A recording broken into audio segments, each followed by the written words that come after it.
So what's a Super Audio CD and what makes it different from a regular CD?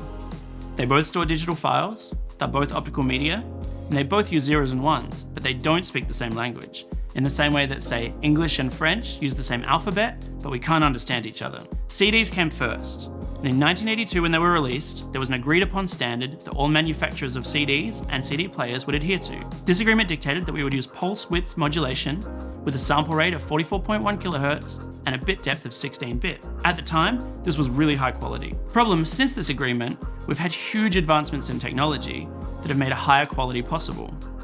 However, media and players are stuck at 44.1 and 16-bit. Pulse width modulation still exists today, and you'll find it in some known media types like MP3, WAV file, AAC, and of course CD. But Super Audio CD uses something different called DSD, or Direct Stream Digital. It's able to take many more samples per second. Instead of CD's 4,410, it's actually able to take 2.8 million samples every second.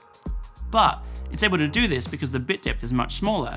Instead of a bit depth of 16, it has a bit depth of 1. Rather than different combinations of 16 bits assigning to different steps of dynamic range, we can just have a 1 or a 0, where one's able to represent signal moving upwards and another's able to represent signal moving downwards. With enough samples, 2.8 million every second, we're able to use this system to accurately recreate a waveform. DSD has the potential to be way higher quality than traditional pulse width modulation recording.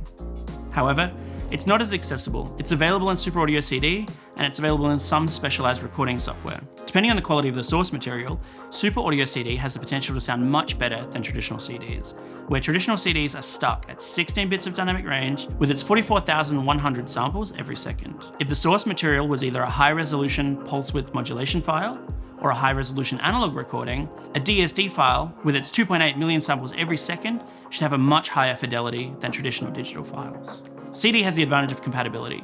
It'll work in most existing CD players, and because of the original Red Book standard, you shouldn't have any degradation of signal. That 44.1 16-bit recording should sound as good today as it did the day you bought it. Assuming it was sampled from quality source material, a Super Audio CD should have much higher quality, higher fidelity, and less error. If you've never heard a Super Audio CD, visit your local hi-fi retailer and try one out.